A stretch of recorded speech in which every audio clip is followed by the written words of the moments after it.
بسم الله الرحمن الرحيم. الحمد لله الذي رفع قدر العلماء، وأشهد أن لا إله إلا الله، وأشهد أن محمدا عبده ورسوله صلى الله عليه وعلى آله وصحبه. أما بعد، فيطيب لإخوانكم أن يقدموا لكم هذا الإصدار، والذي هو بعنوان هل السلفية حزب من الأحزاب؟ وهل الانتساب لها مذموم؟ ومن هم علماؤها؟ نسأل الله جل وعلا أن ينفع بهذا الإصدار، وأن يطفئ به الفتنة، ويجمع به الكلمة، والحمد لله رب العالمين. والآن مع سماحة الشيخ عبد العزيز ابن باز رحمه الله تعالى. السلف هو مذهب أهل السنة والجماعة، هو المذهب الذي يجب الاعتناقه، وهما درج عليه أصحاب الرسول صلى الله عليه وسلم وأتباعهم بإحسان، فالذي ينتسب إليهم صادقا لا حرج أن يقول أنه من أهل السنة وأنه سلفي. والآن مع فضيلة الشيخ محمد ناصر الدين الألباني رحمه الله تعالى.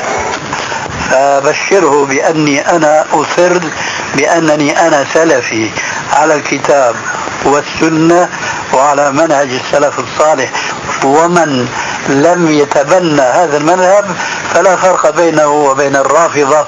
والآن مع فضيلة الشيخ محمد بن عثيمين رحمه الله تعالى. والله أهل السنة والجماعة إذن هم السلف زمنا أو السلف معتقدا. السلف معتقدا حتى المتأخر إلى يوم القيامة إذا كان على طريقة النبي عليه الصلاة والسلام وأصحابه فإنه سلف. والآن مع فضيلة الشيخ صالح بن فوزان الفوزان حفظه الله تعالى. تصلي بالسلفية إذا كان حقيقة لا بأس، أما إذا كان دعوة مجرد دعوة لا، ما يجوز.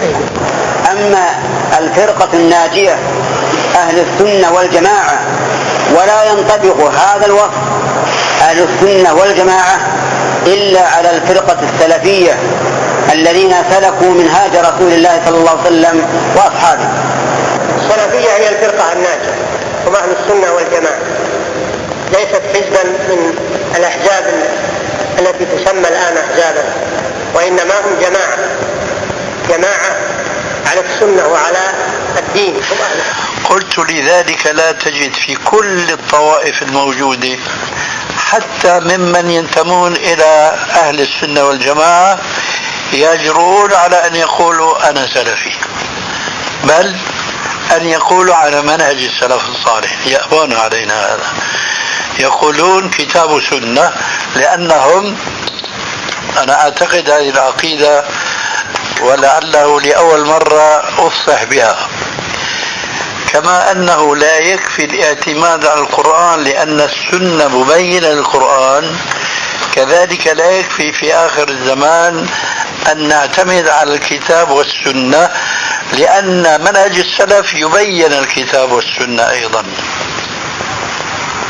واضح؟ وأما السلفيون فهم من كان على منهج السلف الصالح، من كان على منهج السلف الصالح يقال له سلفي، ما على منهجهم حقيقة، ما هو بانتساب فقط أو ادعاء، وإنما على منهجهم حقيقة، هذا هو السلفي. نعم. والآن مع سماحة الشيخ عبد العزيز ابن باز رحمه الله تعالى. يعني يا شيخ انضم إلى يعني منهج السلفية. نعم. انضم إلى يعني منهج السلفية. أصحاب النبي وأتباعهم بإحسان. طيب. هذا سلفي. نعم. طيب يا شيخ ممكن توجه لنا يعني أسماء علماء يعني السلفيين الذين يعني نشارك معهم في يعني التكاتف والتعاون على إحياء منهج السلف الصالح. إذا أشاركوا شيء. نعم. يقولون لا تكتبوا الشيخ محمد اليمين صاحب الوسعان طلب الوليان تعليم الشيخ جماعة كثير آخرين. نعم. وفيهم بركة إن شاء الله. جزاك الله خير يا شيخ. أثابك الله يا شيخ. السلام عليكم. يا شيخ سائل يسأل يقول هل السلفية كلمة قاصرة على طائفة ومجموعة من المسلمين، أم أنها كلمة تشمل كل من كان على يعني الكتاب والسنة؟ السلف هو أتباع الكتاب والسنة، السلف هم أتباع الكتاب والسنة، اتباع السلف يعني الماضي الذين ساروا على الكتاب والسنة هم السلف، وهم أهل السنة والجماعة. يقال لهم السلف ويقال أهل السنة والجماعة. سماحة الشيخ، ما رأيكم في من يرى أن تسمي الإنسان بسلفي أو أثري أو هؤلاء جماعة سلفية أو أثرية، وهل هذا يقابل إخواني أو تبليغي؟ وهل تعتبر الدعوة السلفية مذهبا من المذاهب المعاصرة كما ورد في كتاب مجموعة الأديان والمذاهب المعاصرة من نشر الندوة العالمية للشباب الإسلامي؟ السلف هو مذهب أهل السنة والجماعة، هو المذهب الذي يجب الاعتناقه، وما درج عليه أصحاب الرسول صلى الله عليه وسلم وأتباعهم بإحسان، فالذي ينتسب إليهم صادقا لا حرج أن يقول أنه من أهل السنة وأنه سلفي. أرجو ذلك، أرجو أن حتى لا يكون سلفي أرجو أن يكون كذلك. فأنا أعتقد أن مذهب السنة هو الحق وأنا أهدي به وما أشبه ذلك مما يدل على أنه يؤمن بهذا المذهب ويعتنقه. وأما المذاهب الأخرى هي مذاهب بدعة إذا انتسب لغير أهل السنة والجماعة بدعة، سواء جهمي أو مرجي أو معتزلي أو رافضي أو غير ذلك. أما ما يتعلق بالمسلمين وأنصار السنة ونحو ذلك هذا فيه تفصيل، إذا صار هدفهم الحق ونصر الحق والدين فلا حرج عليهم.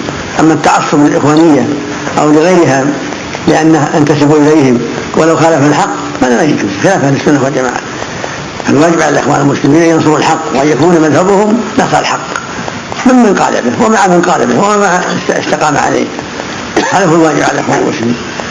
وكثير من الناس ينسبوا إليهم أنهم يتعصبون لمذهبهم ولأقوالهم وأنهم لا يوالون من والاهم ودخل في ما شرطوا، هذا غلط كبير. ومن تأمل رسائل الشيخ حسن وجد فيها بعض الخلل. الواجب على الإخوان المسلمين أن يستقيموا مع الحق وأن يكون هدفهم طاعة الله ورسوله واتباع شريعة الله وما كان سلف الأمة ولو خالف حسن البنا ولو خالف غيره. يجب على المؤمنين التمسك بشريعة الله والسير على منهج أصحاب رسول الله وأتباعهم بإحسان، مثل ما وضح ذلك الأئمة كشيخ الإسلام ابن تيمية وابن خزيمة وابن عبد الله بن أحمد وابن بن سعيد الدارمي وغيرهم. ومن أحسن الكتب في هذا كتب شيخ الإسلام رحمه الله، قد أوضح فيها ما ينبغي، عقيدة الوصلية، التدمرية، الحموية، منهاج السنة. كل هذه كتب لها أهمية عظيمة. وكتاب التوحيد والخزيمة جيد، وكتاب عبد الله بن أحمد نقل كلام السلف فيه ورد على بشر المالكي كذلك. المقصود أن الواجب على المؤمن أن يتمسك بذهب السنة قولا وعملا، لأن تمسك به وتمسك بقال الله قال الرسول، هذا مذهبهم، قال الله قال الرسول. فإن تنازعتم بشيء فردوه إلى الله والرسول، وما اختلفوا في شيء فحكمه إلى الله. أما الرجل يقول حسن البنا أو قول فلان هذا غلط، ليس من أهل السنة والجماعة. حسن البنا عالم من العلماء يخطئ ويصيب، وهكذا من كان بعده وغيره وغيرهم، وهكذا أنصار السنة حامل الفقه وغيره يخطئ ويصيب ومن بعده. لكن أنصار السنة فيما ظهر لي من تتبع أقوالهم أسلم. فينبغي للجميع من ينتسب لهذه الجماعات أن يتقي الله وأن يكون هدفه اتباع الحق واتباع الدليل، ولو خالف رئيس جماعة النصارى ولو خالف رئيس الإخوان المسلمين.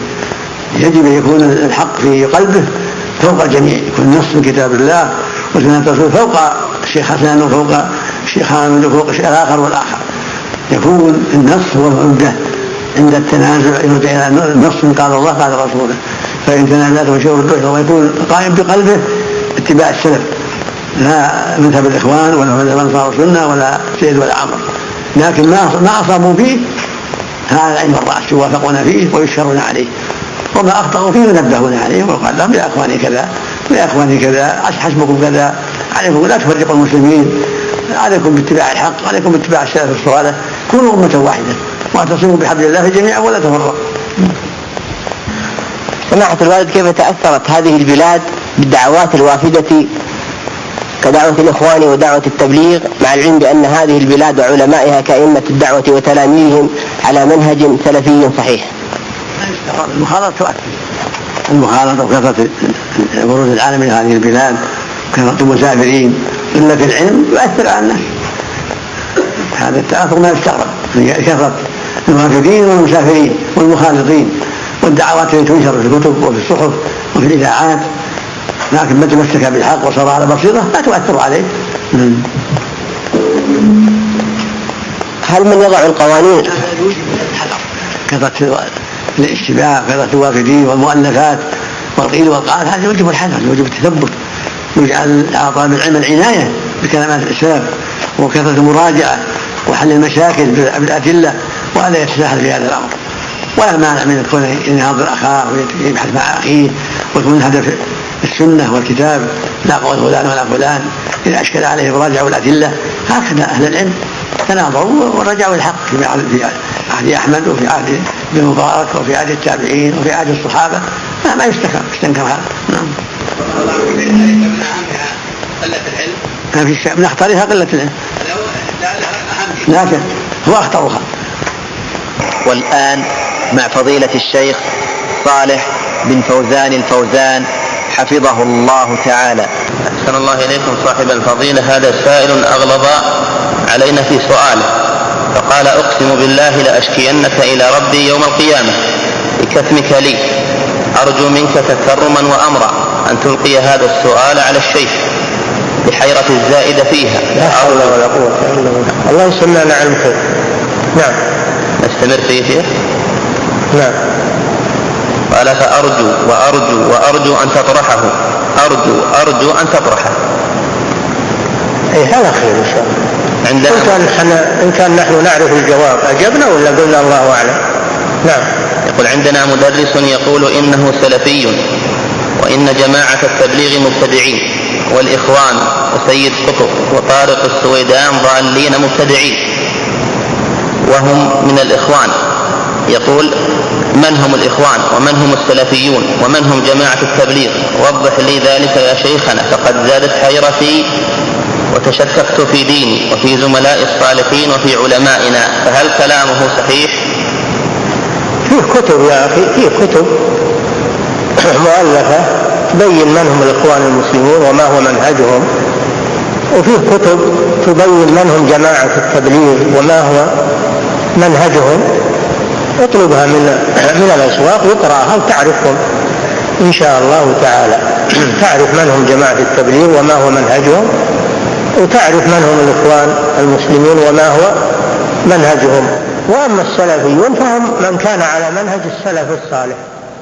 من كان على منهج السلف الصالح يقال له سلفي، ما على منهجهم حقيقة، ما هو بانتساب فقط أو ادعاء، وإنما على منهجهم حقيقة، هذا هو السلفي.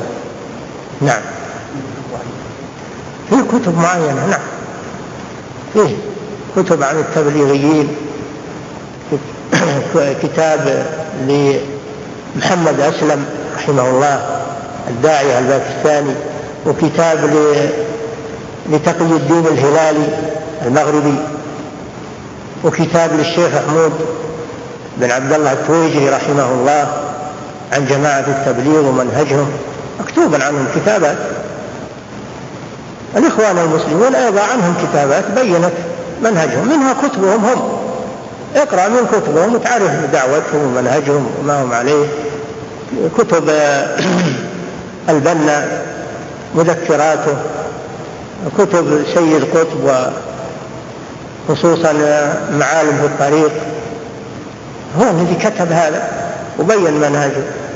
والذين ردوا عليهم أيضا تعرف وش الأغلاط اللي عندهم من الكتب التي ردت عليهم، وهي كثيرة. نعم. فضيلة الشيخ حفظك الله ورعاك، قرأت في كتاب اسمه منهج الأنبياء في الدعوة إلى الله، الجزء الأول، حيث يقول مؤلفه: نظرت إلى كتب العقيدة فوجدتها قد كتبت في غير عصرنا، وذلك لأنها نصوص وأحكام، فلذلك انصرف الشباب عن الدين أو العقيدة. وأيضا في نفس الكتاب قال: لو أن قوم لوط قالوا لا إله إلا الله لا تنفعهم هذه ما داموا مصرين على معصيته. فما رأي فضيلتكم في هذا الكلام؟ هذا كما أشرت إليه في المحاضرة، أن هناك أناسا يزهدون في تدريس العقيدة، ويزهدون في كتب السلف، ويزهدون في مؤلفات أئمة الإسلام، ويريدون أن يصرفوا الناس إلى مؤلفاتهم هم وأمثالهم من الجهال ومن دعاة الضلال. هذا القائل من دعاة الضلال، نسأل الله العافية. يجب علينا أن نحذر من كتابه هذا وأن نحذر منه. وأذكر لكم أن الشيخ محمد أمان الجامي وفقه الله قد أملى شريطا كاملا في الرد على هذه الكلمة، على كلمة إن كتب العقيدة نصوص وأحكام جامدة أو جافة كما يقول، رد عليه ردا بليغا. فعليكم أن تبحثوا عن هذا الشريط وأن تنشروه بين المسلمين حتى يحذروا من هذا الخبث ومن هذا الشر الوافد إلى بلاد المسلمين. نعم. أما قوله إن قوم لوط لو وحدوا الله ولم يتركوا اللواط فهم كفار، هذا كلام باطل، لأن اللواط لا شك أنه جريمة وأنه كبيرة من كبائر الذنوب، ولكن لا يصل إلى حد الكفر. فمن تاب إلى الله عز وجل من الشرك ولم يقع منه شرك ولكن وقع في جريمة اللواط، هذا يعتبر قد ارتكب كبيرة من كبائر الذنوب لكنه لا يكفر. فلو أن قوم لوط وحدوا الله عز وجل وعبدوا الله وحده لا شريك له ولكن بقوا على جريمة اللواط لكانوا فسقة مرتكبين لكبيرة من كبائر الذنوب يعاقبهم الله عليها إما في الدنيا وإما في الآخرة، أو يعفو عنهم سبحانه وتعالى، لكن لا يكفرون. الله تعالى يقول إن الله لا يغفر أن يشرك به ويغفر ما دون ذلك لمن يشاء. وفي الحديث الحديث الصحيح أن الله سبحانه وتعالى يأمر يوم القيامة أن يخرج من النار من كان في قلبه مثقال أو أدنى مثقال حبة من خردل من إيمان، ويراد به أهل التوحيد الذين عندهم معاصي ودخلوا بها النار يعذبون ثم يخرجون من النار بتوحيدهم وعقيدتهم. فالموحد وإن دخل النار لا يخلد فيها، وقد يعفو الله عنه ولا يدخل النار أصلا، ويغفر ما دون ذلك لمن يشاء.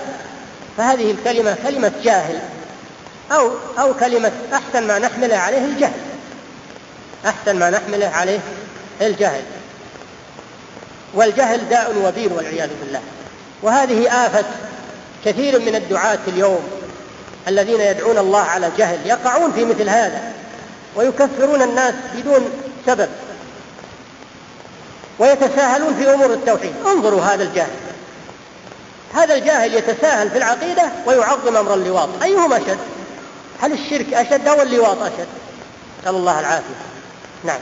الشريط يا أخوان الذي نبه عليه الشيخ موجود في مركز الدعوة والإرشاد بالطائف. نعم، هذا شريط قيم جدا، جزا الله خيرا شيخنا الشيخ محمد أمان الجامع ونصر به الإسلام والمسلمين. ما رأيكم في من يقول من أوجب على الناس أن يكونوا سلفيين يستتابوا فإن تابوا استتاب فإن تابوا إلا قتل؟ هذه غلطة سرت على لسان هذا القائل، لأن فيه كلام لشيخ الإسلام ابن تيمية يقول من رأى أنه يجب على أحد أن يقلد أحدا غير رسول الله صلى الله عليه وسلم فهو كافر. من أوجب على الناس أن يتبعوا أحدا غير الرسول فهو كافر. هذا كلام شيخ الإسلام ابن تيمية. فهذا فهم غلطا وقال من أوجب على الناس اتباع السلف فهو كافر. هذا غلط، اتباع السلف واجب. الله تعالى يقول والسابقون الأولون من المهاجرين والأنصار والذين اتبعوهم بإحسان. أثنى على الذين يتبعون السابقين الأولين من المهاجرين والأنصار، أليسوا هذا هم السلف؟ والنبي صلى الله عليه وسلم لما أخبر عن الافتراق قال وستفترق هذه الأمة على 73 فرقة كلها في النار إلا واحدة. قيل من هي يا رسول الله؟ قال من كان على مثل ما أنا عليه اليوم وأصحابي. أليس هذا هو منهج السلف؟ هذا هو منهج السلف. وقال صلى الله عليه وسلم من يعيش منكم فسيرى اختلافا كثيرا فعليكم بسنتي وسنة الخلفاء الراشدين المهديين من بعدي. أليس الخلفاء الراشدين هم أئمة السلف؟ ومع هذا حث النبي صلى الله عليه وسلم على اتباع سنتهم واتباع منهجهم. النبي صلى الله عليه وسلم يقول خيركم قرني ثم الذين يلونهم ثم الذين يلونهم. هذا هم السلف أثنى عليهم الرسول صلى الله عليه وسلم. يأتي واحد ويقول من قال للناس اتبعوا السلف فهو كاذب، هذا أحسن ما نحمله عليه أنه جاهل وقد غلط وفهم غلطا، وهذه كلمة شنيعة ويجب عليه أن يتوب إلى الله سبحانه وتعالى منها وأن يعدل هذا الخطأ.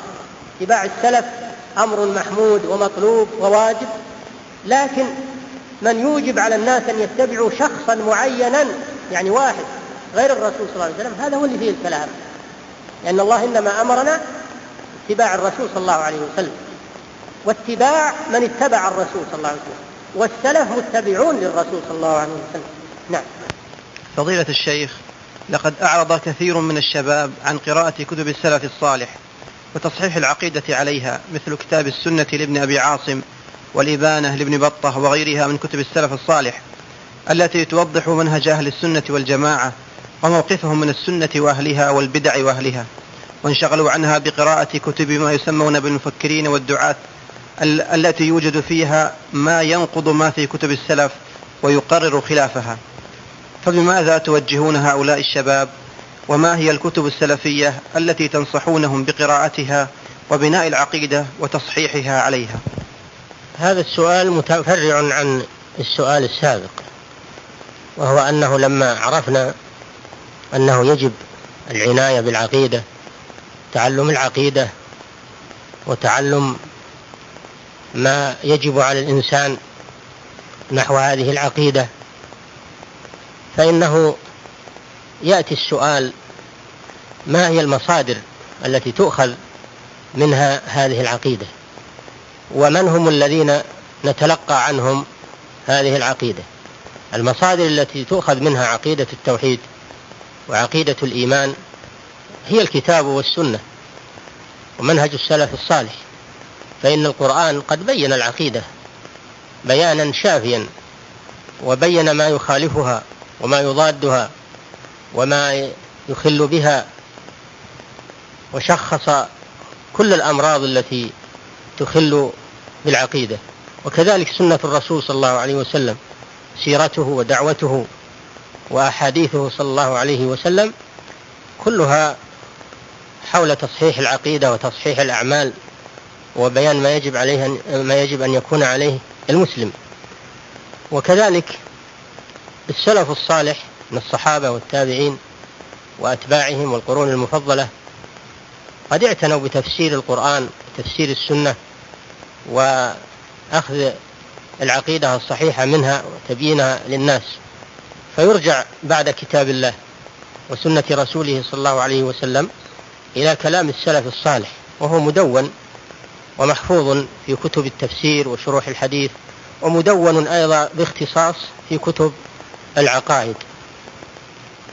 أما من يتلقى عنهم علم العقيدة فهم أهل التوحيد، علماء التوحيد الذين درسوا هذه العقيدة دراسة واعية وتفقهوا فيها، وهم متوفرون ولله الحمد، خصوصا في هذه البلاد، بلادنا بلاد التوحيد، بلاد الدعوة إلى التوحيد، فإن علماء هذه البلاد على وجه الخصوص وعلماء المسلمين المستقيمين على وجه العموم لهم عناية بعقيدة التوحيد، يدرسونها ويفهمونها ويوضحونها للناس ويدعون إليها.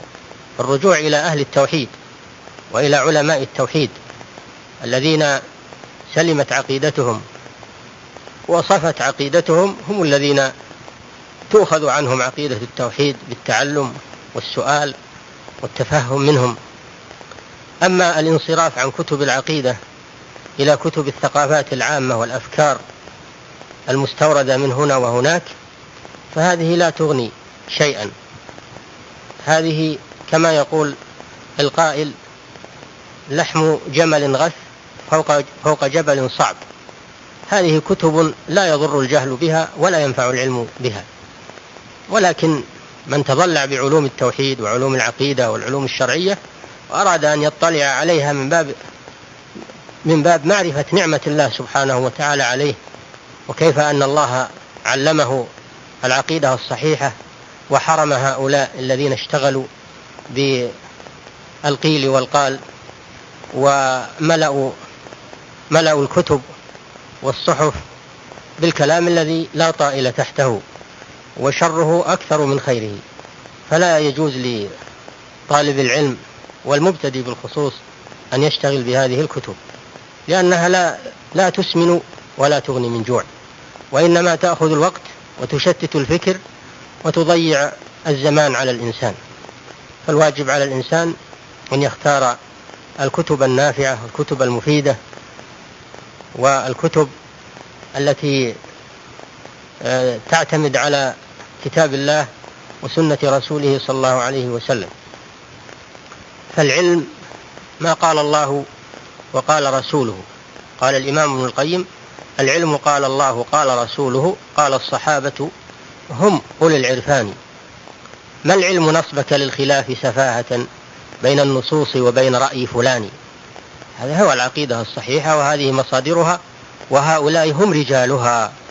أما مثقف العصر فالكثير منهم يجهل العقيدة، وشغل الناس بالقيل والقال، وسود الصحف بما لا فائدة فيه، بل بما أكثره تضليل للأفكار وشغل للشباب عن ما يجب عليهم. نعم.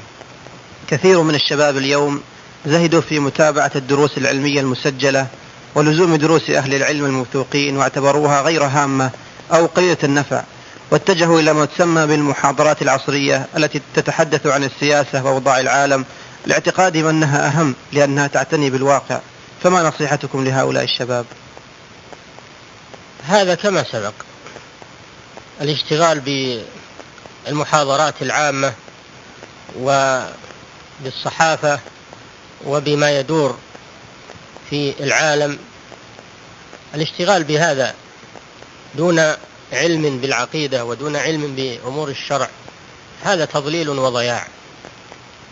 ومن اشتغل بهذا وهو على جهل بعقيدته وجهل بالعلم الشرعي فإنه يضل عن سبيل الله ويصبح مشوش الفكر، لأنه استبدل الذي هو أدنى بالذي هو خير.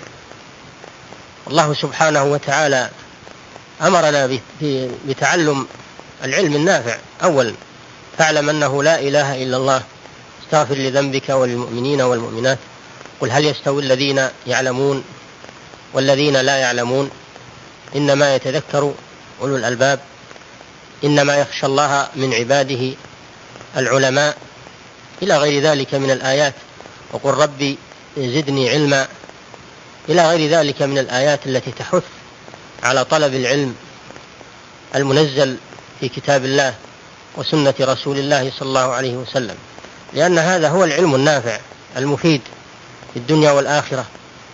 هذا هو النور الذي يبصر الإنسان به الطريق إلى الجنة وإلى السعادة، والطريق في حياته الدنيوية إلى العيشة الطيبة النزيهة. قد جاء يا أيها الناس قد جاءكم برهان من ربكم وأنزلنا إليكم نورا مبينا، فأما الذين آمنوا بالله واعتصموا به فسيدخلهم في رحمة منه وفضل ويهديهم إليه صراطا مستقيما. ونحن نقرأ سورة الفاتحة وفيها الدعاء العظيم: اهدنا الصراط المستقيم صراط الذين أنعمت عليهم. والذين أنعم الله عليهم هم الذين جمعوا بين العلم النافع والعمل الصالح من النبيين والصديقين والشهداء والصالحين، حسن أولئك رفيقا، غير المغضوب عليهم وهم الذين أخذوا العلم وتركوا العمل، ولا الضالين وهم الذين أخذوا العمل وتركوا العلم.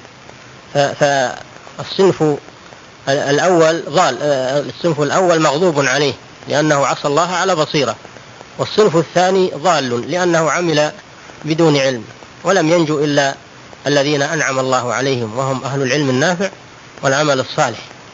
يجب أن يكون هذا لنا على بال. وأما الاشتغال بواقع العصر كما يقولون أو فقه الواقع، فهذا إنما يكون بعد الفقه الشرعي. إذا تفقه الإنسان بالفقه الشرعي فإنه ينظر في واقع الناس وما يدور في العالم وما يأتي من أفكار ومن آراء، ويعرضها على العلم الشرعي الصحيح ليميز خيرها من شرها. وبدون العلم الشرعي فإنه لا يميز بين الحق والباطل والهدى والضلال. فالذي يشتغل بادئ ذي بدء في الأمور الثقافية والأمور الصحفية والأمور السياسية وليس عنده بصيرة من دينه فإنه يضل بهذه الأمور، لأن أكثر ما يدور فيها ضلال ودعاية للباطل وزخرف من القول وغرور، والذي لا يعرف الحق يقع في الباطل. نسأل الله العافية والسلامة.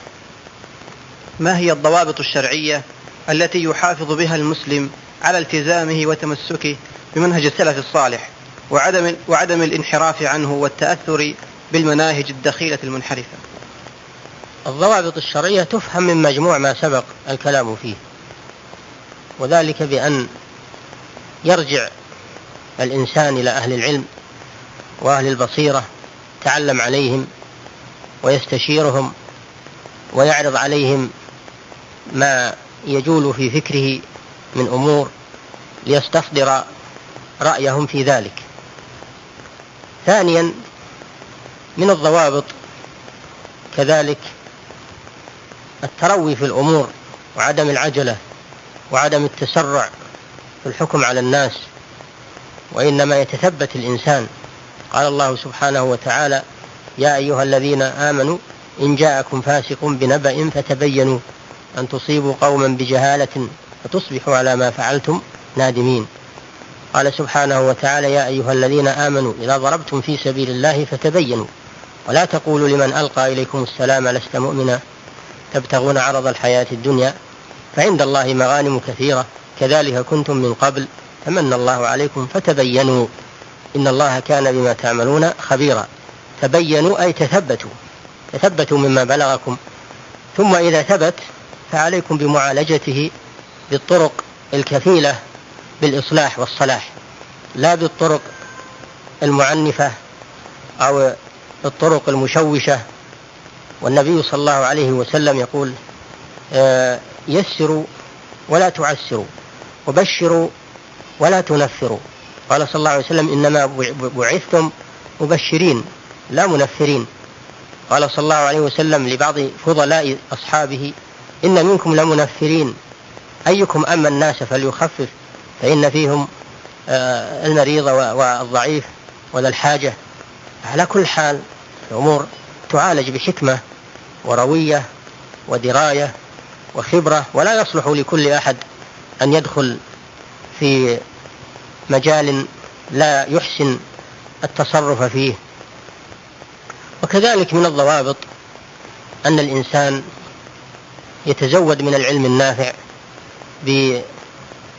بمجالسة أهل العلم والاستماع لآرائهم، وكذلك بقراءة كتب السلف الصالح وسير المصلحين، يطالع سير المصلحين من سلف هذه الأمة وعلمائها، وكيف كانوا يعالجون الأمور، وكيف كانوا يعظون الناس، وكيف كانوا يأمرون بالمعروف وينهون عن المنكر، وكيف كانوا يحكمون على الأشياء. يرجع إلى هدي السلف الصالح، وهذا مدون في سيرهم وفي تراجمهم وفي أخبارهم وفي قصص الماضين من أهل الخير وأهل الصلاح وأهل الصدق. في قصصهم عبرة لأولي الألباب، لقد كان في قصصهم عبرة لأولي الألباب. فالإنسان هو فرد من هذه الأمة، والأمة مجموع المسلمين من أول الإسلام إلى آخره، هذا هو مجموع الأمة. الإنسان يراجع سير السلف الصالح وأخبارهم وكيف كانوا يعالجون الأمور وما هو هديهم في ذلك حتى يسير على نهجهم، ولا ينظر إلى أقوال المتسرعين وأخبار الجهلة الذين يحمسون الناس على غير بصيرة. كثير من الكتابات اليوم أو المحاضرات أو المقالات تصدر عن جهلة بأمور الشرع، يحمسون الناس ويأمرون الناس بما لم يأمرهم الله به ولم يأمرهم به رسوله صلى الله عليه وسلم، ولو كان هذا صادرا عن حسن قصد وحسن نية. فالعبرة ليست بالقصد والنية، العبرة بالإصابة، العبرة بالصواب، لا بنيات الناس، وأن يقال إن فلان رجل قصده حسن أو فلان رجل صالح وما يقوله صواب وما يقوله حق. ليس هذا هو الضابط. الحق هو ما وافق الكتاب والسنة، أما الناس ما عدا رسول الله صلى الله عليه وسلم فإنهم يخطئون ويصيبون، فيقبل الصواب ويترك الخطأ. نعم. لقد كثر المنتسبون إلى الدعوة في هذه الأيام، مما يتطلب معرفة وتعيين الحقيقين من أهل العلم بتوجيه الأمة وشبابها إلى منهج الحق والصواب. فمن هم العلماء الذين تنصح الشباب بالاستفادة منهم ومتابعة دروسهم وأشرطتهم المسجلة وأخذ العلم عنهم والرجوع إليهم في الملمات والنوازل وأوقات حدوث الفتن؟ الدعوة إلى الله أمر لا بد منه، والدين إنما قام على الدعوة والجهاد، على الدعوة والجهاد بعد العلم النافع. العلم هو الأصل، العلم النافع هو الأصل، ثم الدعوة ثم الجهاد. إلا الذين آمنوا وعملوا الصالحات تواصوا بالحق وتواصوا بالصبر. فالإيمان يعني العلم بالله سبحانه وتعالى وبأسمائه وصفاته وعبادته، والعمل الصالح يكون فرعا على العلم النافع، لأن العمل لا بد أن يؤسس على علم. فالدعوة إلى الله والأمر بالمعروف والنهي عن المنكر والتناصح بين المسلمين هذا أمر مطلوب، ولكن ما كل يحسن أن يقوم بهذه الوظائف. هذه الأمور لا يقوم بها إلا أهل العلم وأهل الرأي الناضج، لا يقوم بها أي واحد من الناس، لأنها أمور ثقيلة وأمور مهمة لا يدخل ويقوم بها إلا من هو مؤهل للقيام بها.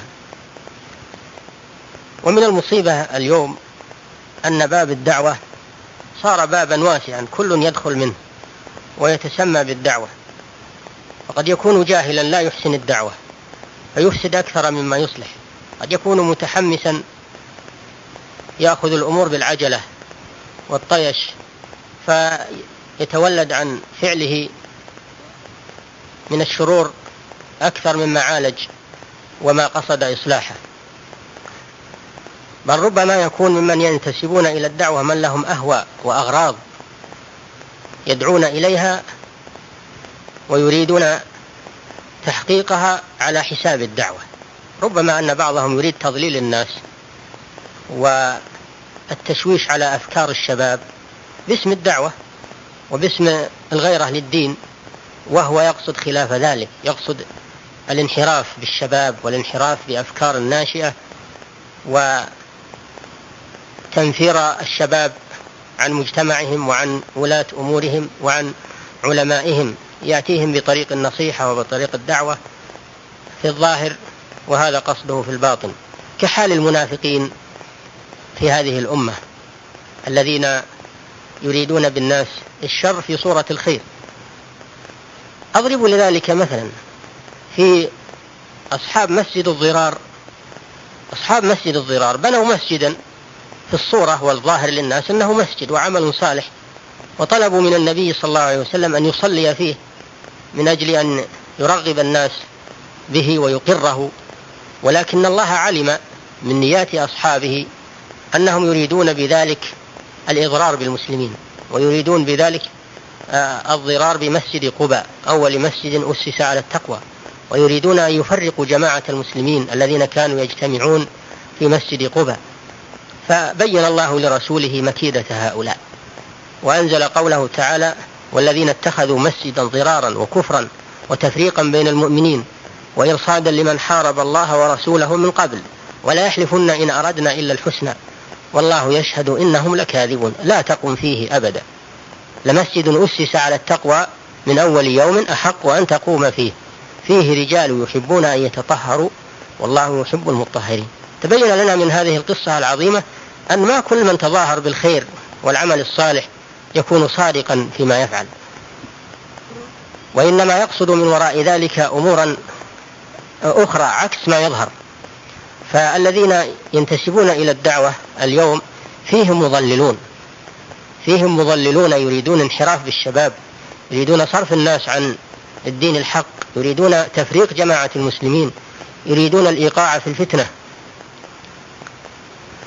فالله سبحانه وتعالى حذرنا من هؤلاء: لو خرجوا فيكم ما زادوكم إلا خبالا ولا أوقعوا خلالكم يبغونكم الفتنة وفيكم سماعون لهم والله عليم بالظالمين.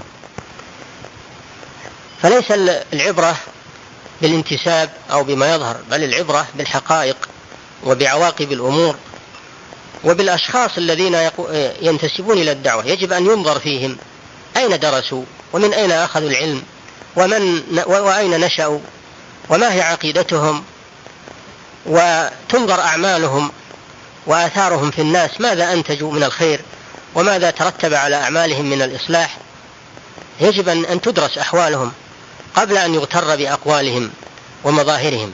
هذا أمر لا بد منه، خصوصا في هذا الزمان الذي كثر فيه دعاة الفتنة. النبي صلى الله عليه وسلم وصف هؤلاء دعاة الفتنة بأنهم قوم يتكلمون بألسنتنا، قوم من جلدتنا ويتكلمون بألسنتنا. والنبي صلى الله عليه وسلم لما سئل عن الفتن قال دعاة على أبواب جهنم من أطاعهم، دعاة سماهم دعاة على أبواب جهنم من أطاعهم قذفوه فيها. فعلينا أن نتنبه لهذا، ولا نحشد في الدعوة كل ما هب ودب وكل من قال أنا أدعو إلى الله وهذه جماعة تدعو إلى الله. لا بد من النظر في واقع الأمر، ولا بد من النظر في واقع الأفراد والجماعات. فإن الله سبحانه وتعالى إنما قيد الدعوة إلى الله، دعوة إلى سبيل الله. قال تعالى قل هذه سبيلي أدعو إلى الله، أدعو إلى الله، دل على أن هناك أناس يدعون إلى غير الله سبحانه وتعالى. الله سبحانه وتعالى أخبر أن الكفار يدعون إلى النار، قال سبحانه وتعالى ولا تنكحوا المشركين حتى يؤمنوا ولعبد مؤمن خير من مشرك ولو أعجبكم أولئك يدعون إلى النار والله يدعو إلى الجنة والمغفرة بإذنه. فالدعاة يجب أن ينظر في شأنهم. قال شيخ الإسلام محمد بن عبد الوهاب رحمه الله على هذه الآية قل هذه سبيلي أدعو إلى الله، قال فيه الإخلاص، فإن كثيرا من الناس إنما يدعو إلى نفسه ولا يدعو إلى الله عز وجل. نعم. يقول السؤال وما هي أوصاف العلماء الذين يقتدى بهم؟ أوصاف العلماء الذين يقتدى بهم هم أهل العلم بالله سبحانه وتعالى الذين تفقهوا في كتاب الله وسنة رسوله صلى الله عليه وسلم وتحلوا بالعلم النافع، وكذلك يتحلون بالعمل الصالح. يعني الذين يقتدى بهم هم الذين جمعوا بين الأمرين، بين العلم النافع والعمل الصالح. فلا يقتدى بعالم لا يعمل بعلمه، ولا يقتدى بجاهل ليس عنده علم، لا يقتدى إلا بمن جمع بين الأمرين، العلم النافع والعمل الصالح. وبالنسبة لمن يقتدى بهم في بلادنا ومن تؤخذ أشرطتهم ودروسهم فهم كثيرون ولله الحمد، معروفون عند الناس لا يجهلهم أحد، لا الحاضرة ولا البادية ولا الكبار ولا الصغار، يعرفون أهل العلم الذين يصدر عن أقوالهم ويقتدى بأفعالهم. هم القائمون بأعمال هذه الأمة من الفتوى والقضاء والتدريس وغير ذلك، الذين عرف عنهم العلم وعرف عنهم التقى والورع. وعلى رأس علمائنا سماحة الشيخ عبد العزيز بن باز حفظه الله، فإنه رجل من الله سبحانه وتعالى عليه بالعلم الغزير والعمل الصالح والدعوة إلى الله والإخلاص والصدق، وما لا يخفى على كل أحد، وهو ولله الحمد صدر عنه خير كثير من الكتابات ومن المؤلفات ومن الأشرطة ومن الدروس. وكذلك العلماء الذين يفتون في برنامج نور على الدرب، هؤلاء أيضا الأمة ولله الحمد تقتنع من فتاواهم وتصدر عن فتاواهم لما جربت عليهم من الفتاوى الصائبة والأقوال النافعة. سماحة الشيخ عبد العزيز بن باز، فضيلة الشيخ محمد بن صالح العثيمين، أصحاب الفضيلة في القضاة، لأنه لا يشتغل بالقضاء ويثق الناس منه في دمائهم وأموالهم وفروجهم إلا وهم يثقون من علمه وعن.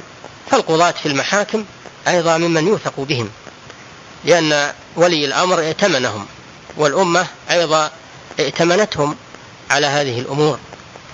كذلك من العلماء البارزين الذين لهم قدم في الدعوة فضيلة الشيخ عبد المحسن العباد،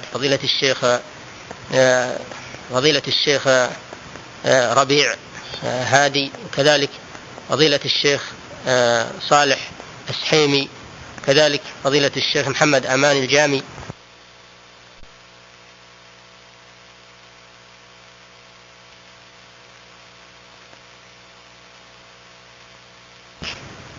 من العلماء البارزين الذين لهم قدم في الدعوة فضيلة الشيخ عبد المحسن العباد، فضيلة الشيخ ربيع هادي، كذلك فضيلة الشيخ صالح السحيمي، كذلك فضيلة الشيخ محمد أمان الجامي.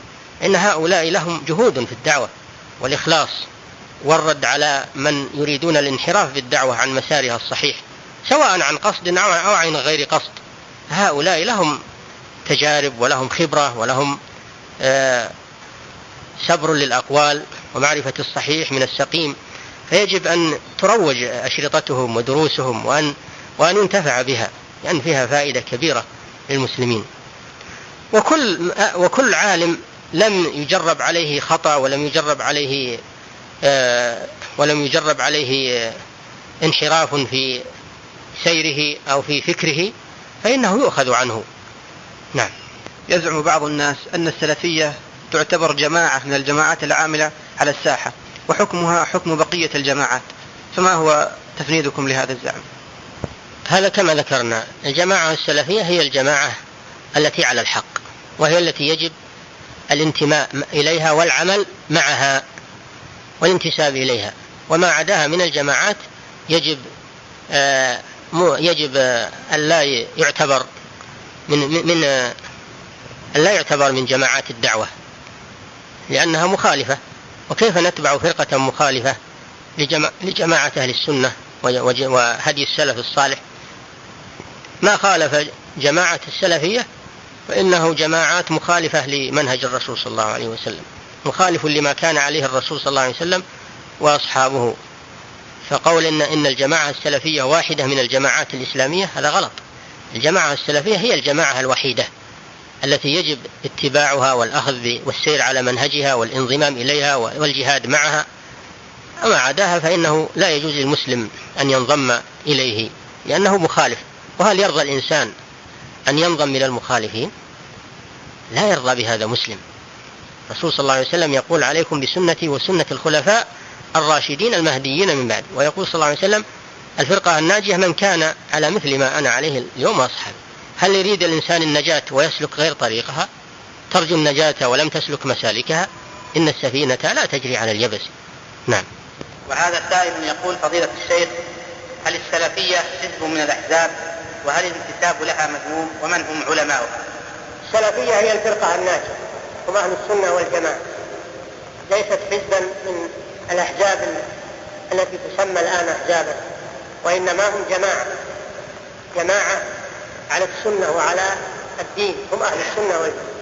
قال صلى الله عليه وسلم: لا تزال طائفة من أمتي على الحق ظاهرين لا يضرهم من خذلهم ولا من خالفهم. وقال صلى الله عليه وسلم: وستفترق هذه الأمة على 73 فرقة كلها في النار إلا واحد. قالوا: من هي يا رسول الله؟ قال: من كان على مثل ما أنا عليه اليوم وأصحابي. السلفية طائفة على مذهب السلف، على ما كان عليه الرسول صلى الله عليه وسلم وأصحابه. هي ليست حزبا من الأحزاب العصرية الآن، وإنما هي جماعة قديمة من عهد الرسول صلى الله عليه وسلم، متوارثة مستمرة، لا تزال على الحق ظاهرة إلى قيام الساعة كما أخبر صلى الله عليه وسلم.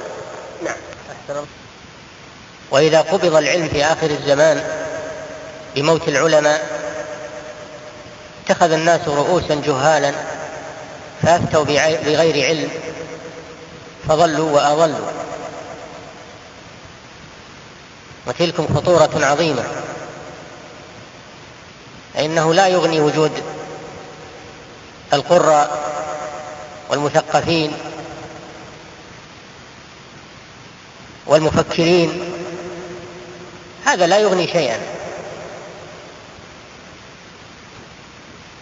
إنما الأمة بحاجة إلى العلماء الذين ينيرون لها الطريق ويوضحون لها المحجة وينشرون العلم في الناس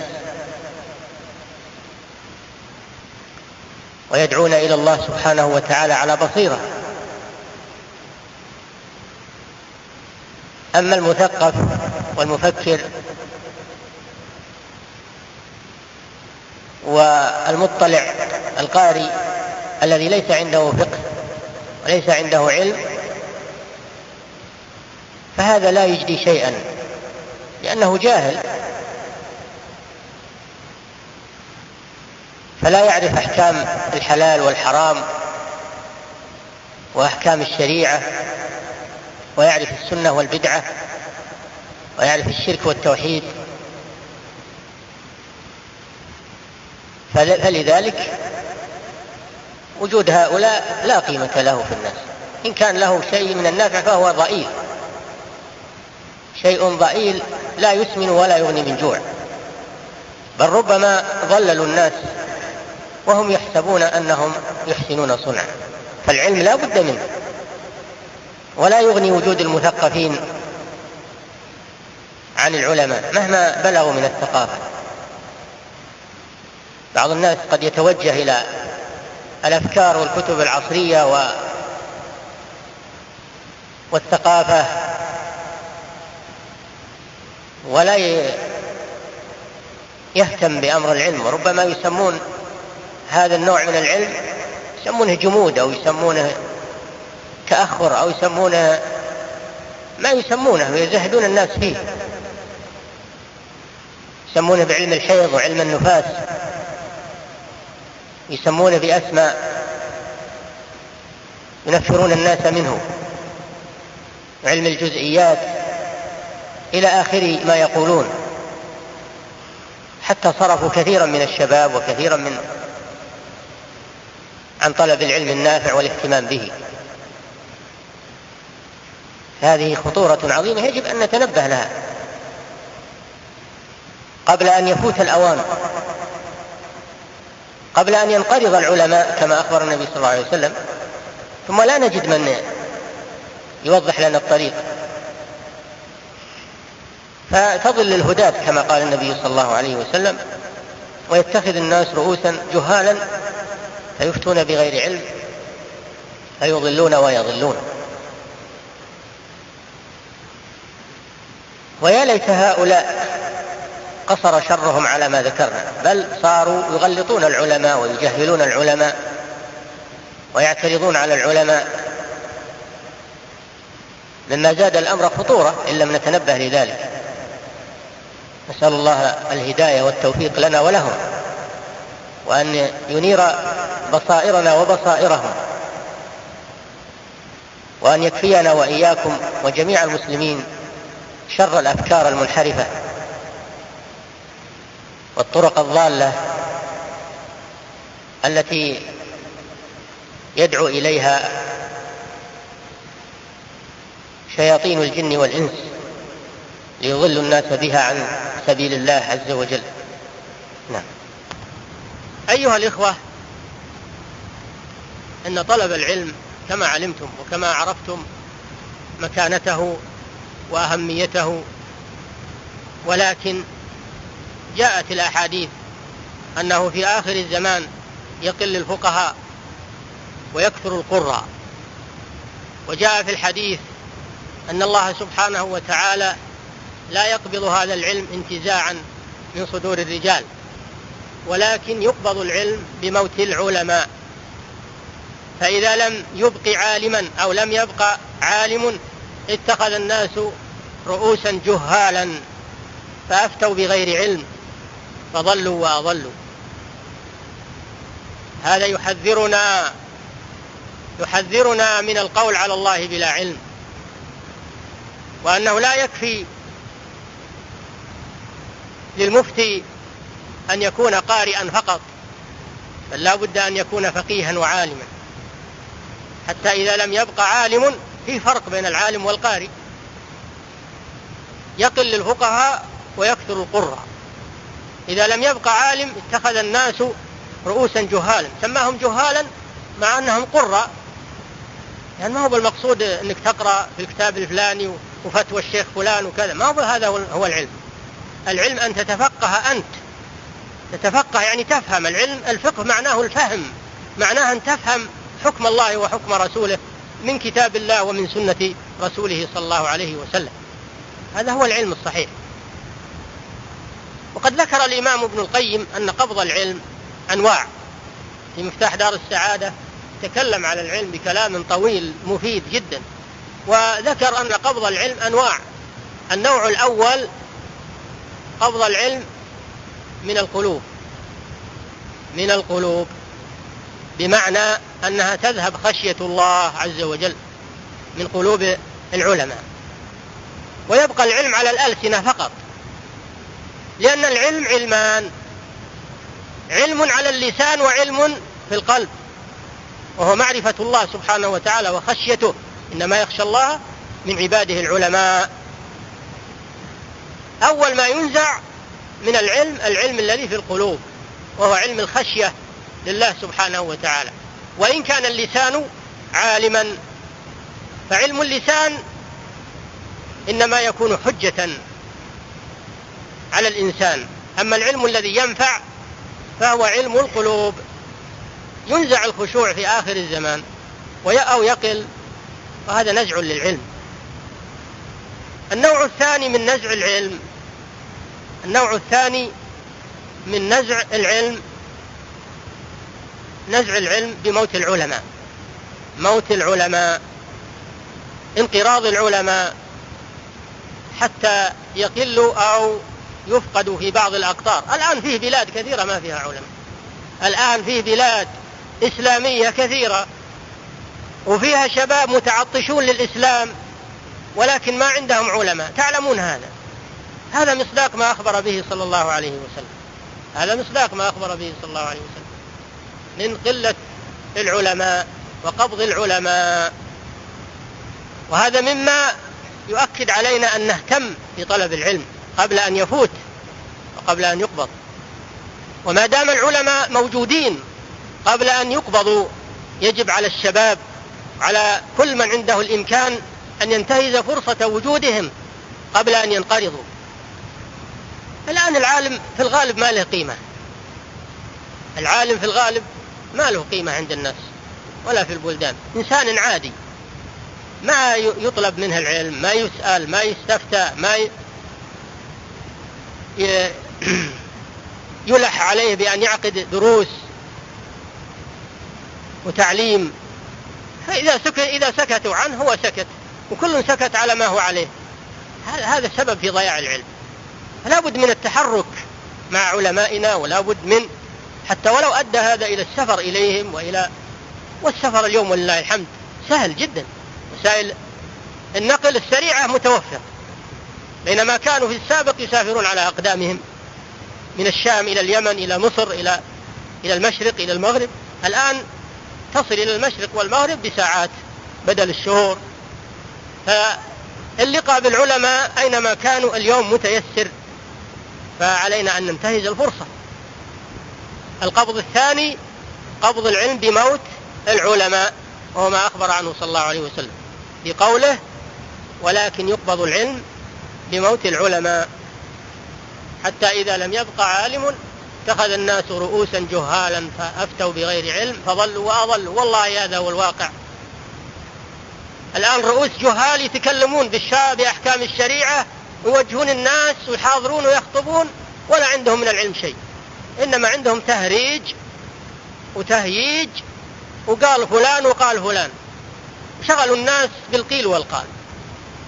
هذا من مصداق ما أخبر به صلى الله عليه وسلم. اتخذ الناس رؤوسا، ومع الأسف يسمون هم العلماء، ولا حول ولا قوة إلا بالله، في حين أنك لو تسأله عن نازلة من النوازل أو حكم شرعي ما يستطيع يجاوب جوابا صحيح، لأنه يقول هذا ما هو العلم، العلم هو الثقافة وفقه الواقع، هو العلم.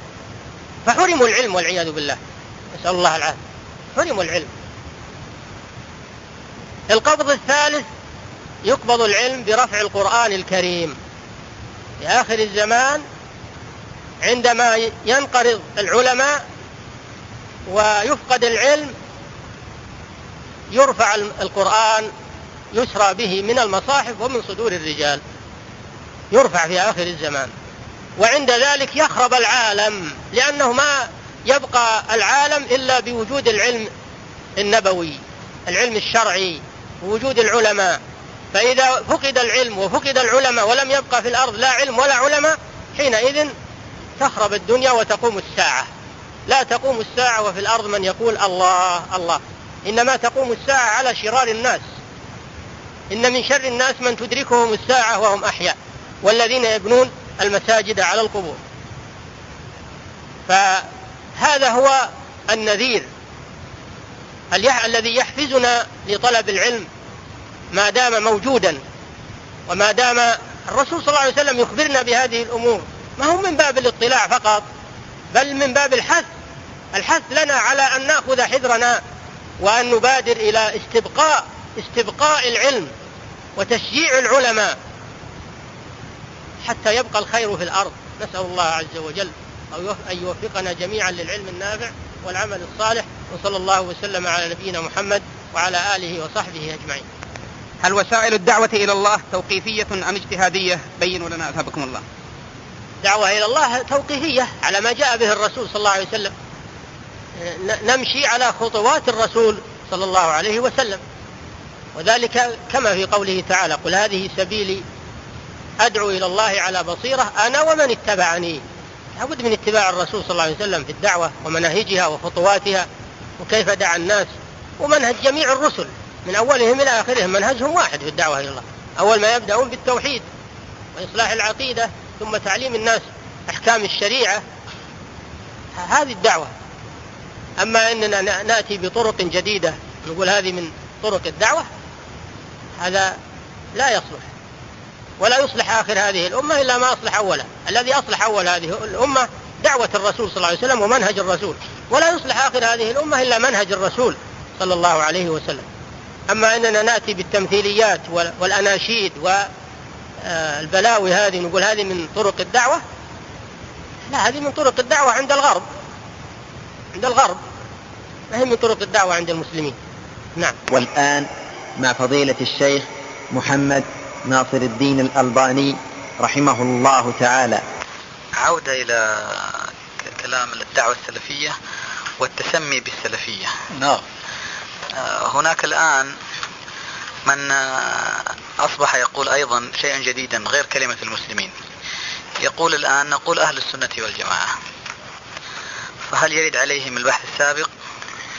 قد أوردناه على الدكتور ناصر العمر، قد أوردنا عليه هذا الاعتراض، قلت له السنة والجماعة كلمة مطاطة يدخل فيها الماتريدية والأشاعرة وآل الحديث، وأنتم تقولون بأن هؤلاء عندهم انحراف في العقيدة فيما يتعلق بالصفات الإلهية، فلذلك لا يجوز في رأينا استعمال هذه الكلمة. نفس الكلام اللي حكيناه هنا آنفا مع شيء من الإيجاز هناك، لكننا وأنا لاحظت هذا الاستعمال في أكثر من موطن من كتب إخواننا هؤلاء، وخاصة في مجلة السنة التي ينشرها محمد سرور. وشعرت بأن هناك إشعارا بتمييع الدعوة السلفية القائمة على أساس الكتاب والسنة ومنهج السلف الصالح، والإدخال كل الطوائف المسلمة على الأقل من المذاهب الأربعة في دائرة أهل السنة والجماعة.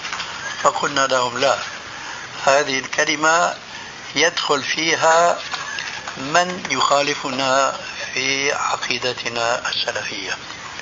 فنفس الكلام الذي سمعته وسجل آنفا يرد على هذه الكلمة، أي لا يكفي أن نقول مسلم، لا يكفي أن نقول مسلم على الكتاب والسنة، لا يكفي أن يكون مسلما على إيش؟ منهج أهل السنة والجماعة، لا يكفي هذا، لأنهم كما يقولون وكل يدعي وصلا بليلى وليلى لا تقر لهم بذاك. وأذكر جيدا أنني قلت في بعض المجالس ولعل منها مجلسي مع الأستاذ عبد الحليم المصري الذي سبق الإشارة إلى مناقشتي إياه، قلت لذلك لا تجد في كل الطوائف الموجودة حتى ممن ينتمون إلى أهل السنة والجماعة يجرون على أن يقولوا أنا سلفي، بل أن يقولوا على منهج السلف الصالح، يأبون علينا هذا، يقولون كتاب سنة، لأنهم أنا أعتقد هذه العقيدة ولعله لأول مرة أفصح بها، كما أنه لا يكفي الاعتماد على القرآن لأن السنة مبينة للقرآن، كذلك لا يكفي في آخر الزمان أن نعتمد على الكتاب والسنة لأن منهج السلف يبين الكتاب والسنة أيضا. واضح؟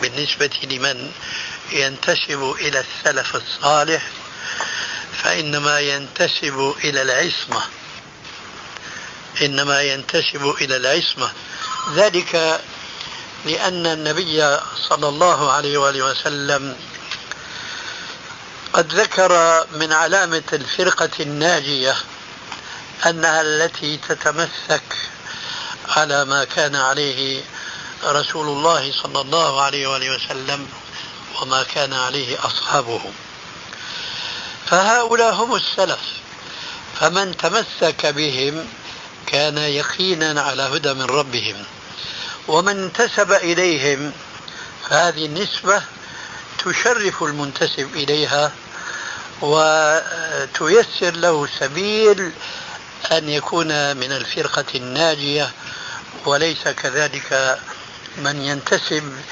إلى أي نسبة أخرى، لأنها لا تعدو أحد أمرين: إما انتساب إلى شخص غير معصوم أو إلى أشخاص يتبعون منهج هذا الشخص الذي هو غير معصوم، فلا عصمة هنا، بينما العصمة قائمة بالنسبة لأصحاب النبي صلى الله عليه وآله وسلم الذين أمرنا بأن نتمسك بسنته عليه السلام وسنة أصحابه من بعده.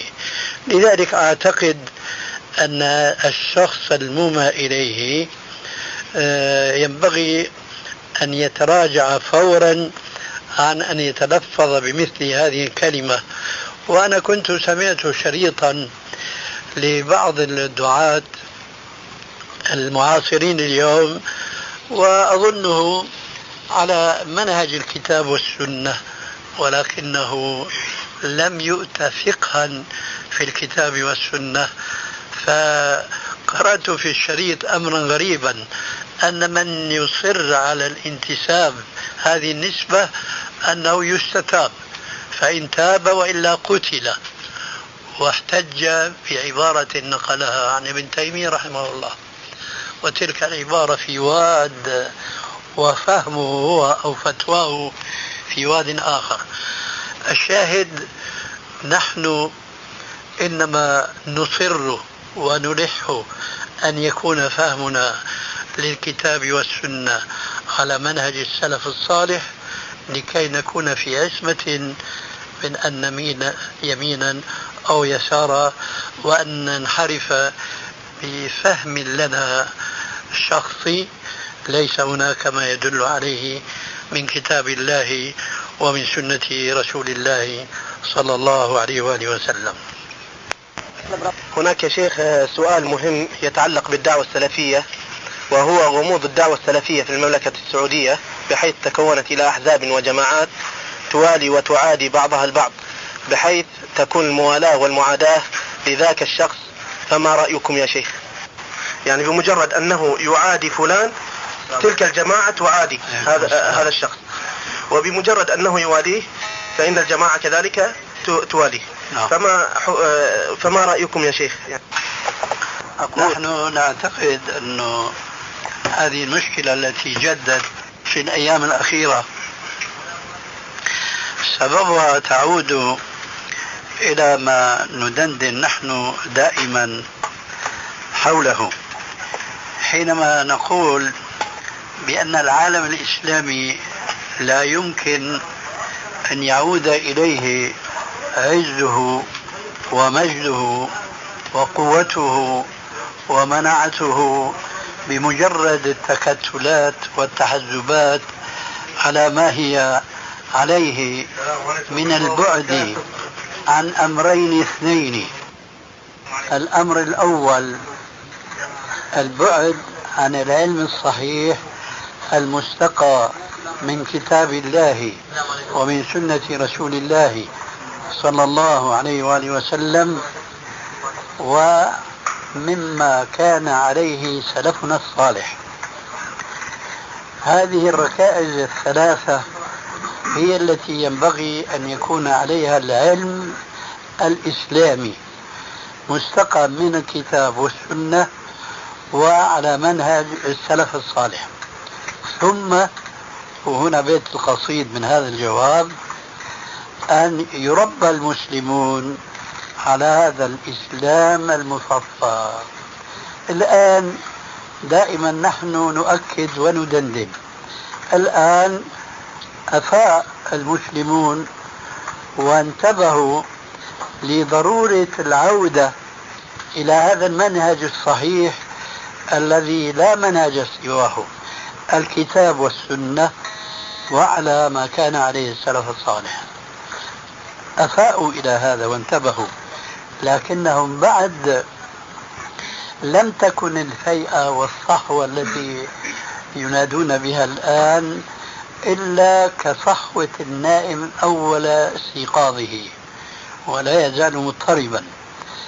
ثانيا ما آن لهؤلاء الذين صحوا على هذا المنهج الصحيح في أول الصحوة، ما آن لهم أن يربوا أنفسهم، ولا أقول غيرهم، ما آن لهم أن يربوا أنفسهم على هذا الإسلام المصفى، فضلا عن أن يربوا غيرهم، أعني فضلا عن أن يتمكنوا من أن يوجدوا أمة ربيت على هذا الإسلام المصفى.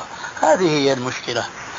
فنحن صحيح قد يعني وجدنا والحمد لله في العالم الإسلامي كله طوائف، ولو كانوا متفرقين في مختلف البلاد الإسلامية، طوائف تمسكوا بما ندعو الناس إليه من الكتاب والسنة وعلى ما كان عليه سلفنا الصالح، لكن ما ربوا أنفسهم على هذا، فضلا عن أن يربوا غيرهم. ولذلك الأخلاق الآن ليست إسلامية، ليست أخلاق سلفية. الحقد والحسد والتباغض والتدابر هذه أخلاق ليست من الإسلام في شيء. فنحن إذا وجدنا طوائف كثيرة على المنهج المذكور آنفا لكن مع الأسف لم يربوا تربية إسلامية صحيحة، فهذه العلة. ولذلك فأنا لا أستغرب أن يوجد مثل هذا التناحر والتعصب، كل حزب كما قال تعالى بما لديهم فرحون. لكن علينا أن نذكر أنفسنا قبل كل شيء بأنه لا يكفي أن نصحح علمنا فقط، بل لابد أن نصحح مع علمنا سلوكنا، وأن نقوم بسلوكنا أخلاقنا. ويومئذ إذا تحقق في الطائفة المنشودة مثل هذا الإصلاح العلمي والخلقي أو السلوكي، يومئذ يفرح المؤمنون بنصر الله تبارك وتعالى. وعلى هذا أنا أنصح كل طائفة وكل جماعة تلتقي على كلمة سواء معنا أن لا نعبد إلا الله ولا نشرك به شيئا ولا يتخذ بعضنا بعضا أربابا من دون الله، ما دام اجتمعنا على كلمة التوحيد والإخلاص لله عز وجل في عبادته، فيجب أيضا أن نجتمع على الأخلاق التي جاء بها رسول الله صلى الله عليه وسلم، بل كما قال إنما بعثت لأتمم مكارم الأخلاق. فهذه دعوة النبي صلى الله عليه وسلم، فدعوته ليست علمية فقط بل هي علمية وعملية. ولذلك قال تعالى، وبهذه الآية أختم الجواب: يا أيها الذين آمنوا لم تقولون ما لا تفعلون كبر مقتا عند الله أن تقولوا ما لا تفعلون. فحينما ننتمي إلى السلف ونقول نحن سلفيون، ليس معنى ذلك سلفيون فكرا وخلفيون خلقا وسلوكا، لا، فيجب أن نجمع بين الأمرين وألا نكون تحت هذا الوعيد المذكور في الآية الكريمة. ونسأل الله عز وجل أن يهدينا جميعا إلى العلم النافع والعمل الصالح. هناك أيضا سؤال يتعلق بهذا الموضوع، وهو أن هناك كثيرا من الناس ينكرون على السلفيين التسمي بالسلفية، فيعني نريدك يا شيخ أن تفصل لنا في ذلك. يعني واحد يحير كيف يرد عليهم، يقول لك أنتم تفعلون أفعال ليس عليها سلف الأمة، فما أدري إيش جوابك يا شيخ يعني عن ذلك؟ نعم، في من ينكر. أظن أن هؤلاء المنكرين لا ينتبهون، إنما أقول لا يعلمون معنى السلفية، وإلا فيكون إنكارهم غريبا جدا، وبخاصة إذا كانوا التقوا معنا على المنهج الذي عبرت عنه آنفا ودائما وأبدا، وهي أن دعوتنا إنما هي قائمة على الكتاب والسنة وعلى منهج السلف الصالح. نحن تكلمنا كثيرا وكثيرا جدا، وربما يكون هناك بعض الأشرطة اطلع عليها من لم يتمكن من أن يحضر مجالسنا مباشرة. نحن نعتقد أن الفرق الإسلامية التي شملها النبي صلى الله عليه وسلم بالوعيد بالنار إلا الواحدة منها، كلها إلا من خرجت عن دائرة الإسلام بكلية، وليس كلامنا في هؤلاء، كل تلك الفرق الضالة كالمعتزلة والخوارج والمرجئة ونحو ذلك كالرافضة، ما فيهم فرقة تنكر انتسابها إلى الكتاب والسنة. إذن ما الفرق بين هذه الفرق الكثيرة وكلها تدعي هذا الانتساب إلى الكتاب والسنة؟ الفرق ما ذكره الرسول عليه السلام في صفة الفرقة الناجية، حيث قال جوابا لذاك السائل: من هي يا رسول الله؟ قال: هي التي على ما أنا عليه وأصحابي. إذا ما قال الرسول عليه السلام هي التي على ما أنا عليه فقط، هذه الدعوة يدعيها كل تلك الفرق، ما فيها فرقة تقول إلا من ضل وخرجت عن الإسلام، كتلك الطائفة التي عرفت اليوم بالقرآنيين الذين يزعمون أنهم يأخذون أحكام الإسلام فقط من القرآن. هؤلاء كفروا بالقرآن ولستم بحاجة إلى التذكير بما يدل على كفرهم هذا. إنما كلامنا مع تلك الطوائف الأخرى ممن سمينا بعضها وممن لم نسمي، حيث يتفقون معنا أنه لا بد من الرجوع إلى الكتاب والسنة، وإن كان هناك اختلاف طبعا في مفهوم السنة عندنا وعندهم إلى آخره، لكن ما قالوا القرآن فقط كما قال القرآنيون المزعومون. إذا نحن في دعوتنا نتميز بشيء ثالث عن كل تلك الطوائف، فنقول وما كان عليه سلفنا الصالح. هذا ليس بدعا من الأمر وإحداثا في الدين، بل هذا هو الدين، ليس فقط بناء على هذا الحديث الذي قد شكك فيه في صحته بعض أهل الأهواء كالشيخ الكوثري المعروف بعصبيته الحنفية وعلى أهل السنة والجماعة.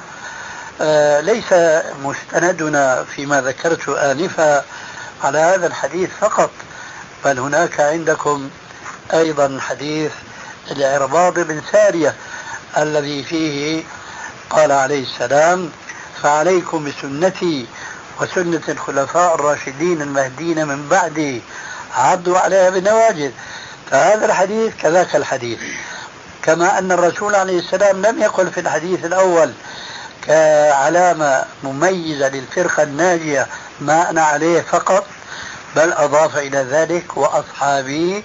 كذلك هنا نجد النبي صلى الله عليه وسلم يضيف إلى سنته سنة الخلفاء الراشدين. فإذا نحن نعتمد في هذه الإضافة على حديثين اثنين، وليس هذا فقط، فهناك أشياء وأشياء أخرى، وأهمها تلك الآية الصريحة في القرآن الكريم.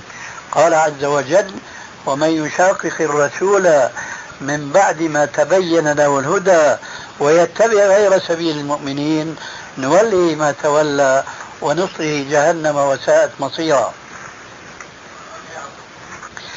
فقوله عز وجل في هذه الآية ويتبع غير سبيل المؤمنين، هذه تلتقي تماما، بل لعل الصواب أن نقول العكس. الحديثان المذكوران آنفا يلتقيان مع قوله عز وجل سبيل المؤمنين. فسبيل المؤمنين هنا مما لا شك ولا ريب فيه أنه ليس المقصود بالمؤمنين في هذه الآية هم الخلف، وإنما المقصود بهم السلف الصالح. حينئذ إذا قلنا مذهب السلف الصالح، فما هو الانتساب إلى هذا المذهب لغة؟ ليس هو إلا سلفي. هذه النسبة إذن أنا في اعتقادي لا يستطيع أن يتبرأ منها من كان معنا على المنهج المذكور آنفا، الكتاب والسنة وما كان عليه السلف الصالح. أنا ذكرت مرة المحاورة التي جرت بيني وبين شخص قد يمثل تلك الفكرة التي أنت حكيتها آنفا، ولذلك أحببت أن ألفت نظره إلى خطأ استنكاره، وإن كنت ما سمعت منه استنكارا صريحا لكني شعرت بذلك. فقلت له: لو قال لك قائل وسألك سائل ما مذهبك؟ قال: أخو المسلم. قلت له: هذا لا يكفي، لأنه سيقول لك أنت مسلم سني ولا شيعي ولا رافضي ولا إيه. فقال: أقول أنا مسلم أتمسك بالكتاب والسنة. قلت: وكل الناس كل الفرق كما شرحت لكم آنفا كل الفرق تقول أيضا على الكتاب والسنة. أيضا ما يكفي هذا الجواب، لأنه سيقال لك هل الشيعة، هل المعتزلة، هل الإباضية، هل الخوارج يقولون غير قولك؟ أنت تقول الكتاب والسنة وهم يقولون الكتاب والسنة. فإذا يجب أن تفصح عن منهجك وعن مذهبك. أخيرا لم يسعه إلا أن يضيف هذه الإضافة التي قلناها آنفا: ولا مناص لكل مسلم يريد أن يكون على هدى من ربه، لا مناص له أبدا من أن يضيف الضميمة الثالثة وهي على منهج السلف الصالح. قلت أنت على هذا؟ قال نعم. قلت نعيد الآن السؤال، لو سألك سائل ما مذهبك، هل تعمل محاضرة وتقول أنا على الكتاب والسنة وعلى مذهب السلف الصالح؟ لخص لي يا أستاذ، وهو قوي في اللغة العربية يعني، ألا يجوز أن نلخص هذه العبارة فتقول أنا سلفي؟ فسكت، لا أقول معتقدا لكن على الأقل سكت مفحما. هذه حقيقة، وهو الجواب لكل من يشك في هذه التسمية الجديدة. أنا أظن بل هذا وقع لما كنت في أول افتتاح الجامعة الإسلامية في المدينة، كان هناك طوائف وجماعات من الأخوان المسلمين، فأورد علي هذا الإنكار، فعملت له هذه المحاضرة الطويلة وبينت له فرق كبير يا أخ بين أن أقول أنا سلفي أو أن أقول أنا إخواني. الإخوان ينتمون إلى شخص، نحن ننتمي إلى جماعة لا يستطيع مسلم أن يتبرأ منها. لو تبرأ متبرئ منها لكفر، لكن لو تبرأ من جماعة الإخوان المسلمين ما بيصيبه ضيق، لأنه في جماعة أخرى وجماعة أخرى وإلى آخره.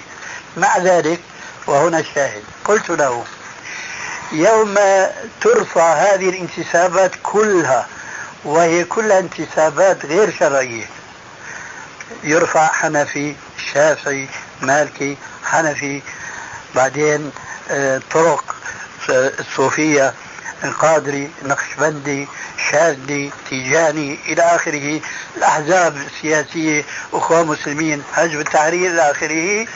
يوم يتفق معنا هؤلاء المتفرقون ليس فقط في الأسماء بل وفي المسميات أيضا، يومئذ نحن نكتفي نقول ما مذهبك؟ مسلم.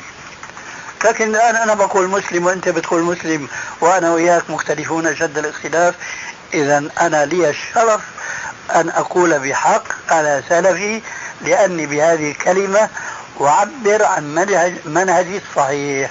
أما أنت حينما تقول أنا مسلم فأنت تميع شخصك وتضيع شخصيتك المسلمة في هذه الشخصيات التي أنت لا ترضى عن أكثرها. هذا جواب السؤال. فإن كان عند أحد الحاضرين ملاحظة على ما ذكرت فنريد أن نسمعها. أحد الحاضرين ممن لا يحضرون معنا إن له ملاحظة على ما سبق من ضيوفنا. تفضل. الاحتجاج بالآية يا شيخ هو سمعكم المسلمين يحتجون بهذه الآية. نعم. سبق الجواب عن هذا، بارك الله فيك. أنا أقول أنا مسلم. ما سمعت المناقشة التي جرت؟ أنت الآن تمسك بالآية. ما مذهبك؟ مسلم. نعم. مسلم سني ولا شيعي؟ لا سني شيخ. طيب السني موجودة في الآية؟ لا. طيب من أين جئت بها؟ هذا كلام يا أخي.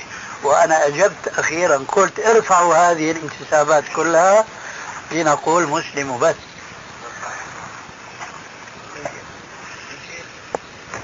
هناك أحد طلبة العلم في بلاد نجد يقول من قال بأني سلفي أو من قال بأني إخواني أو إلى آخر الجماعات وسردها فإنه يستتاب، وإن لم يتب فإنه يقتل حدا. ما أظن يقول هذا. لا والله قالها يا شيخ، وهناك إثبات على ذلك شريط. لا ما أظن يقول هذا عالم. نعم. ما أظن يقول هذا عالم. أما غير عالم يمكن يقول هذا وما هو أكثر من هذا. نصيحتك له يا شيخ؟ نصيحتي له أن يفهم إيش معنى سلفي. وأنا أقول له الآن هل أنت تتبرأ من السلف؟ هو سيقول لا، هذا إن كان عالما. أما إن كان من هؤلاء الهوج الذين لا يعلمون شيئا لا، بيقول لك أنا بس قرآن وسنة. أنا في ظني أنه أقل ما يقال، وأنا لا أدري مقدار علمه، لكن أقل ما يقال إنه غافل عن هذه الحقيقة، وهذه غفلة مرة في الواقع لا سيما إذا صدر منه ذلك الحكم الشديد بأنه إن لم يتب يقتل. فبشره بأني أنا أصر بأنني أنا سلفي على الكتاب والسنة وعلى منهج السلف الصالح، ومن لم يتبنى هذا المذهب فلا فرق بينه وبين الرافضة. لكن لماذا نتكلم عن الجماعة القادة الذين يوجهون هؤلاء الأفراد الطيبين القلوب؟ نعم. والذين لو انفصلت الحزبية عنهم كانوا مع الحق المبين. فأنا بقول حينئذ ليس صوابا أن يقال أن الأخوة المسلمين هم من أهل السنة، لأنهم يحاربون السنة.